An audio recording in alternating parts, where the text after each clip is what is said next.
He's probably one of the biggest artists in Africa. He's been baptized by lots of controversies in the course of his career, and he managed to come out of it even bigger. Say whatever you want about him, but the man's a genius. Grab your popcorn, and follow me as we take a deep dive into the interesting yet fascinating history and career of Willy Paul. Or Willy Paul, whichever you like.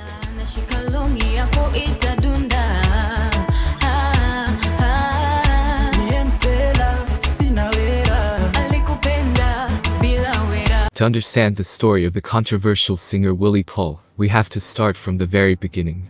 Wilson Abubaker Rotido was born on the 1st of September 1993, in Mathare, which is a poor low-income neighborhood in Nairobi, Kenya. The area is known for rampant crime and drugs that young people in there are engaged in. And it's with these humble beginnings that Willy Paul would be brought up in. During his younger years, the singer had to struggle to help feed their family, especially when his father passed away and he was left with his mother. In an Instagram post, Willy explains how his family had to struggle to raise cash to buy a coffin, and even with 4,500 Kenyan shillings, they could not accord his father a proper send-off. Nimelelewa Mathare mimi. So, hata food saa zingine ilikuwa ni shida. So, babangu alikuwa carpenter. Alikuwa anajaribu kututafutia, akikosa. He had to drop out of school to take up jua jobs to make ends meet. This kinda explains why he's dedicated a number of songs to appreciate his mother.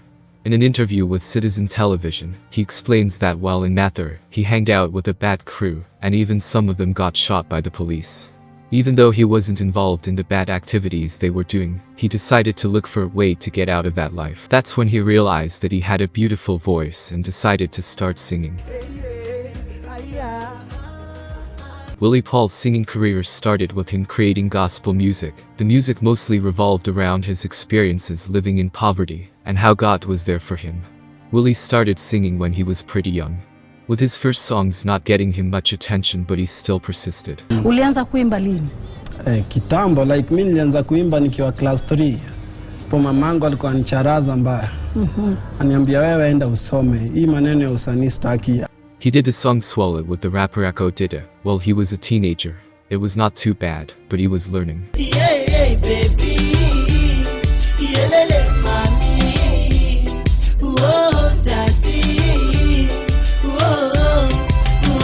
He then did Rabuka. The quality improved drastically, and for most people, this is the first song that introduced them to Willy Paul.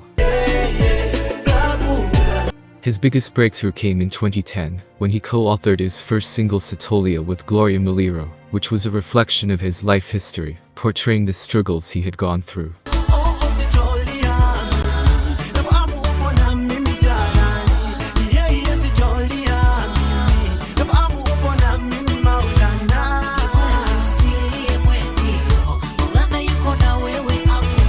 Gloria keeps telling him to stop crying, and that's basically the whole song. The song gave us so many memes and jokes, and for that we say thank you, Willy. I mean, look at him go. This song was the biggest in Kenya. It was played virtually everywhere. At this time, Kenyan gospel was having a major boom. Everybody was making gospel music. Even Citizen Television had the show Kabamba, where they visited high schools all around the country to spread the gospel. Young artists like Willy Paul resonated well with the young students, and they enjoyed his type of gospel. While old people listened to slow gospel that worshipped God the old-fashioned way, young people liked gospel that was loud and hip, that could even be played in concerts and clubs. The songs borrowed a lot from reggae, pop and bongo music. His first album, You Never Know, launched on the 5th of December 2013 in a ceremony at KICC, graced by Daddy Owen, Gloria Muliro, DK Quinny Beat, Bahati, Men of God, Size 8, DJ Mo and many others. He started hanging out a lot with DJ Mo and Size 8, Size 8 of whom is also another controversial character. She was a secular artist who shocked the entire country by moving over to do gospel.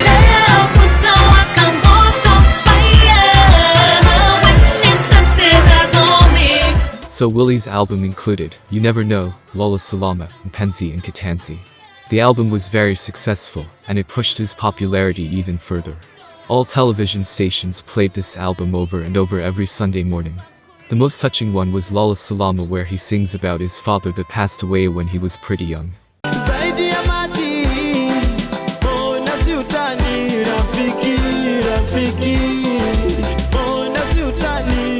Combined with his young face, he became very beloved in the country. In Katanzi he collaborated again with Gloria, and they worked their magic again. The song once again gave us many memes.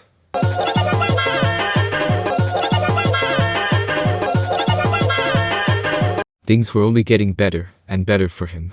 Willy Paul then announced that he would tour the US to perform in churches in 12 states. The tour was organized by Talanta Awards and was to begin on 8 March to April 2014. The tour began on 10 March in Sacramento, California.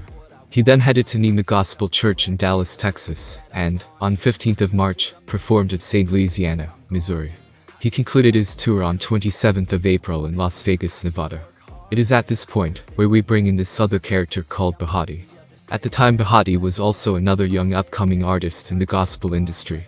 Just like Willy Paul, he also had almost the same storyline. Both from Mathur, both cry a lot in their songs and various controversies.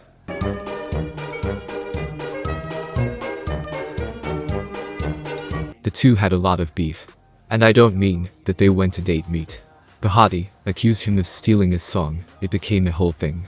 Bahati's fans started criticizing Willy Paul pretty harshly on social media. They attacked him on various areas like his music and his faith. Some claimed that he was a wolf dressed up in sheep's clothes by pretending to be a gospel artist. The beef sort of ended during the 10th Annual Groove Awards nominations on April 2015 at the Nairobi Arboretum grounds. They were asked to reconcile, and were prayed for shortly in the event. Willy Paul released his song Mapenzi in the same year. The song is about loving one another. In the future we know that Bahati follows Willy Paul to the secular world, so the whole beef was just useless. He released an emotional song called Mamangu which paid tribute to his mother and other all mothers worldwide. During another award, Willy Paul beat Bahati with his song, Tam Tam, which was a collaboration with Size 8, released in 2014, granting him Collabo of the Year, Video of the Year, Song of the Year and Male Artist of the Year. Bahati and Willy Paul had sort of a cold war, where they competed to see who would get the most awards. On this one, Willy was winning. In 2015, he released another fan favorite, the song Sijafika. The 10th Yearly Groove Awards held on June 2015, Willy Paul went home with no awards, losing to Bahati who won 4 awards.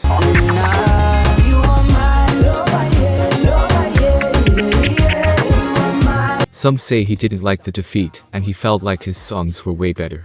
I know you might be wondering what the big deal is, but this used to be a huge deal. The Kenyan gospel industry at the time was pretty huge, and these awards were taken pretty seriously. The winner is Bahati! I don't know if Willy Paul knew what he was doing, but his songs just started pushing the boundaries of what had ever been tried at the time in gospel music.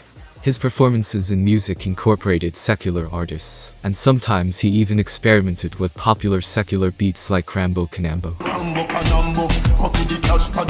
This brought him quite a number of criticisms. An example is where he collaborated with the boy band Sauti Sol in the song Take It Slow.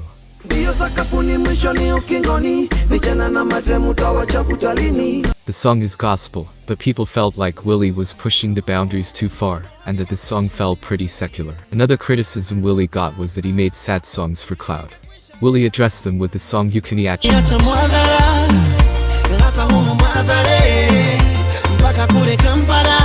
He tells them that his young life was very complicated and traumatizing. His songs are about these painful experiences and how God managed to help him overcome. He also recognizes Jay Blessing for discovering and promoting him. This brings us to the biggest song Willy has ever done. He collaborated with Jamaican superstar Elaine in this song I Do. Say yes I do. Yes I do. Baby, baby, yes I do. Yes I do. Say yes I do. Yes I do. Baby, baby. The song pushed Willy firmly into the international scene. The song is not only enjoyed in Africa, but also in other places like America, Europe, Jamaica and even Asia. Since the song was made, it's been played over and over in so many weddings. So Kenyans just took the opportunity and started speculating that Willy Paul and Elaine were in a relationship, and had even gotten married for real in this song. Interestingly, Willy just went along with the rumors and added gas to the flames. Once again, he showed us his true genius when he clapped back at the haters with the song Degree. Some of them were inquiring about his academic qualifications, and in the song he is saying that you don't actually need a university degree to get into heaven. Mungu wangu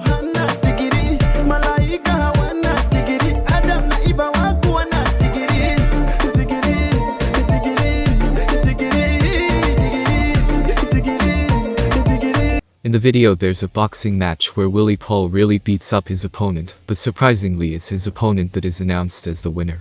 Being a reference to the awards show where Willy believes he should have won, but it's Bahati who was announced as the winner. So, you know, the question of shule, ulimaliza shule, because there was this talk that... Okay, sikumaliza shule cause ya babangu. Okay, vitu mob zili happen zenye siwezi taka kuingilia. Out of nowhere, he then dropped another fan favorite, a song called Jiggy Jiggy. It resonated well with fans from all over the world. Jiggy jiggy, unanipa gidiri, baby you're my jiggy jiggy. Willy was now an international artist and he was just doing his thing, and he was enjoying himself. In this period fans were still a bit confused if he was still in gospel or he had switched camp, since his songs were getting increasingly hard to tell if it's gospel or not. Shortly after he dropped Malingo, which was even more confusing. It was supposed to be gospel, but it just felt like it was secular.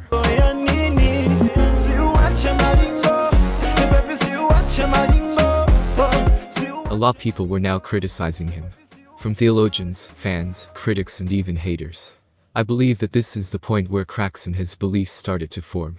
At the time the gospel industry was on a downward spiral, artists didn't make as much money, they were constantly criticized, and the secular side was way more attractive. He made the song Murder, which was well received, then he dived back into controversy with the song Njua. In the song he collaborates with the singer Nandi, and the fans actually like the song, even though the song doesn't either praise God or even spread the gospel of Christ.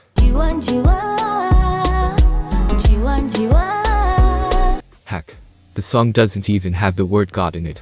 The song was so catchy and well received that Willy understood that fans would support him regardless. He shocked everyone again in his collab with the rapper Calligraph Jones in the song Bora Uhai.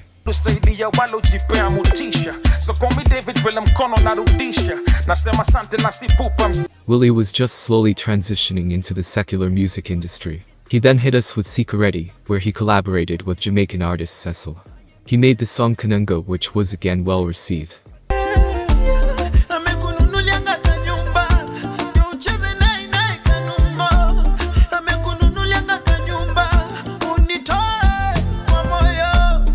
I mean the song ends with a Bible verse, so I guess it's gospel, maybe. The word of God in a sermon.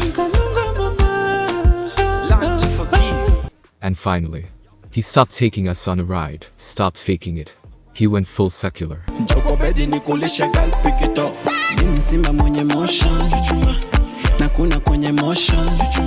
He then decided to become the bad boy he was being portrayed to be.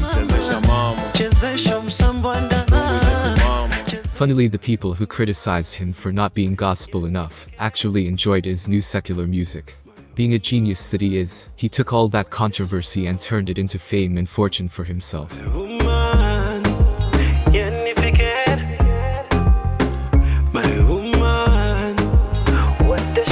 He became even more popular than before. It's like people were just waiting for him to switch.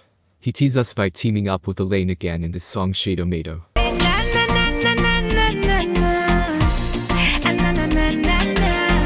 He then made Nishikala with Alakiba and Ami Dimpis. This song here is actually my favorite Willy Paul song.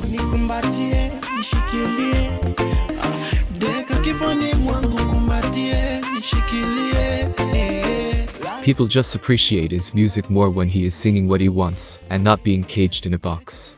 Finally, he had fallen into the place of no return. There's been a lot of controversy over you. Yeah. Do you think you're misunderstood? Kabla hata niseme zile vitu watu wamesema, what people have said, you know. Okay. Do you think you're misunderstood? Yeah, I think I'm misunderstood. Yeah, cause you know, once kitu imeanza na one person, alafu aieneze kwa mwingine, ule ajui kama ni ukweli ama ni uongo, hata ieneza kwa mwingine, then itaenda ikienea hivyo. Then kama ni kitu poa, watu watajua Willy Paul anakuanga mpoa. Kama ni kitu mbaya, watu watajua Willy Paul anakuanga mbaya. So hapo unajua hakuna mtu anajua ukweli. Mtu anajua tu ukweli hapo ni Mungu.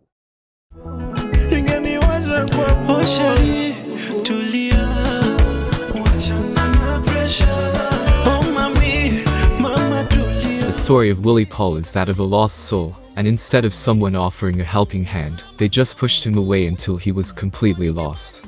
His story is also one of rags to riches. He managed to escape poverty to become one of the biggest artists in the country. He puts in so much effort in his videos and performances. He deserves to win. I truly believed that Willy was actually trying to make gospel, but people just bullied him until he switched. To this day he still makes secular music, some perform well and some flop. Unlike when he was young, nowadays controversy doesn't just follow him, and I feel like he creates some drama whenever he's about to drop a song or an album. On his personal life, Willy has often dispensed his struggle to find a wife, and even wrote a song about it. In the past, stories have associated him to several girls including Pendo, which he denies. He stated that he only dated Abigail for as long as he could remember. Lastly, this is an artist who gave 110% in his work. He managed to lift himself out of poverty, and as the young people say, Ali Imoka. Say whatever you want about him, he deserves the success he has achieved. And that's what happened to Willy Paul. Be sure to like, share and subscribe to this channel. Until we see each other next time, goodbye.